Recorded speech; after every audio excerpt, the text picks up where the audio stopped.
Hello dear students, हम carbohydrate में types of carbohydrate पढ़ रहे थे जिसमें हम मोनोसेकेराइड्स पढ़ चुके हैं।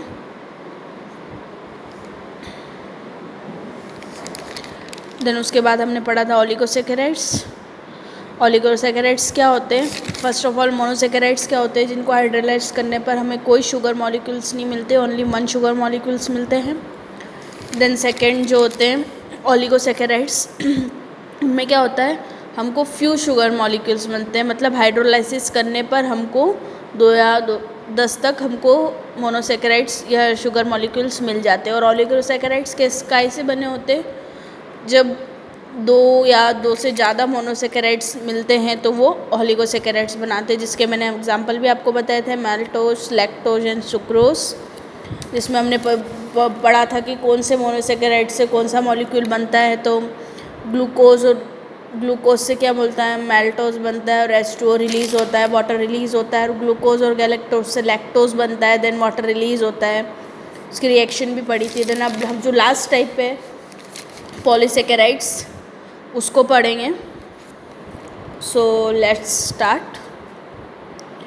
अब फर्स्ट ऑफ ऑल पॉली मतलब होता है मैनी, और सेकेराइड्स मतलब आपको पता है शुगर्स, मतलब मैनी शुगर मॉलिक्यूल। ठीक है, तो पॉलीसेकेराइड्स मैनी मतलब जब हम पॉलीसेकेराइड्स का हाइड्रोलाइज करते हैं तो मोर देन 10, उससे कहीं ज़्यादा अपन को मोनोसेकेराइड्स मिलते हैं, मतलब शुगर मॉलिक्यूल्स या मॉलिक्यूल्स मिलते हैं।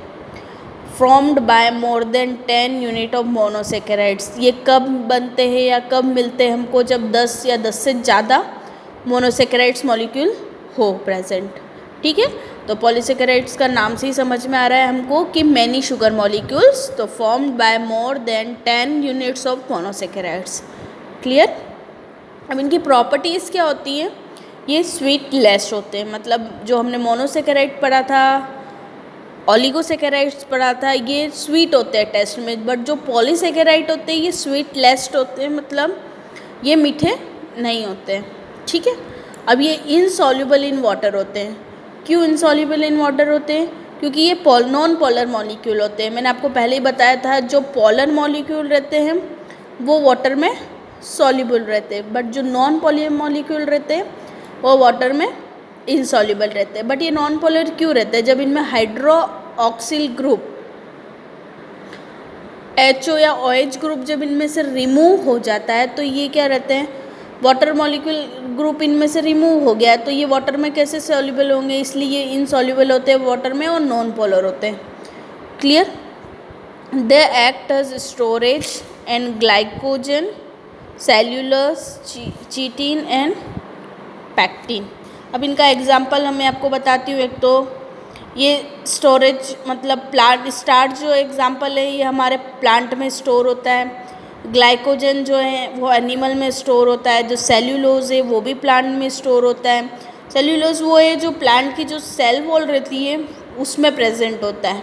ठीक है, तो प्लांट की सेल वॉल मतलब जो वो भी एक टाइप का पॉलीसेकेराइड्स है।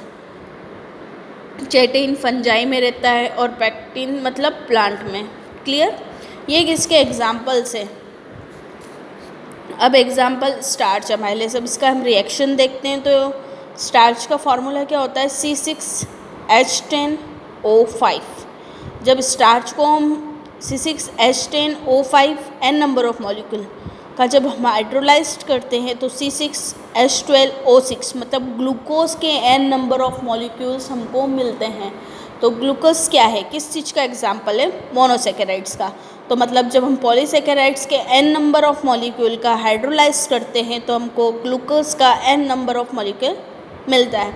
वंस अगेन पॉलीसेकेराइड्स जो होते हैं वो मैनी शुगर मॉलिक्यूल्स होते हैं, formed by more than 10 monosaccharides. 10 या 10 से ज़्यादा मोनोसेकेराइड्स के मिलने पर या यूनिट बनाने पर हमको पॉलीसेकेराइड्स मिलते हैं। ये स्वीट लेस होते हैं, इनसॉल्युबल इन वाटर होते हैं, क्योंकि इनमें हाइड्रोलाइसिस जो ग्रुप रहता है वो रिमूव होता है। अब ये काय में स्टोर होते हैं, स्टोरेज मॉलिक्यूल भी कहते हैं। जो पॉलीसेकेराइड है वो स्टोर भी हो सकते हैं। तो जैसे मैंने बताया कि जो प्लांट स्टार्च है वो प्लांट में स्टोर होता है। ठीक है, ग्लाइकोजन है जो एनिमल में स्टोर रहता है, सेल्यूलोज प्लांट में रहता है, फंजाई और प्लांट, ऐसे करके हमने उसके एग्जाम्पल डिवाइड करें। ठीक है, अब एग्जाम्पल स्टार्च का हमने हाइड्रोलाइसिस का प्रोसेस बता दिया है। अब जो ग्लूकोज कैसे क्या स्टोर हो रहा है प्लांट में से, तो जब फोटोसिंथेसिस की प्रोसेस होती है तो जो ग्लूकोज है वो हमारे प्लांट में स्टोर होता है और एक कॉम्प्लेक्स स्ट्रक्चर बना लेता है। और कॉम्प्लेक्स स्ट्रक्चर मतलब जिसमें एक स्ट्रक्चर नहीं रहते, कई सारे स्ट्रक्चर बने हुए रहते हैं, मतलब स्टार्च। ठीक है, तो एक कॉम्प्लेक्स स्ट्रक्चर बना रहता है, for example starch.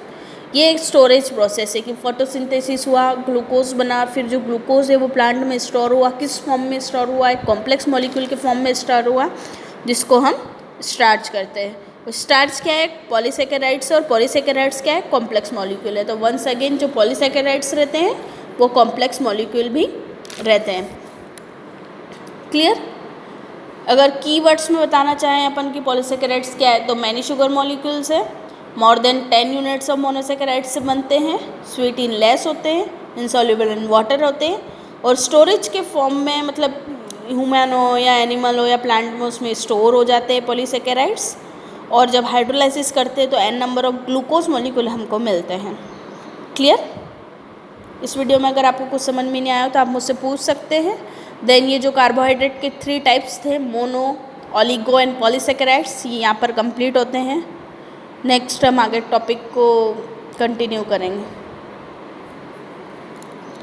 Thank you.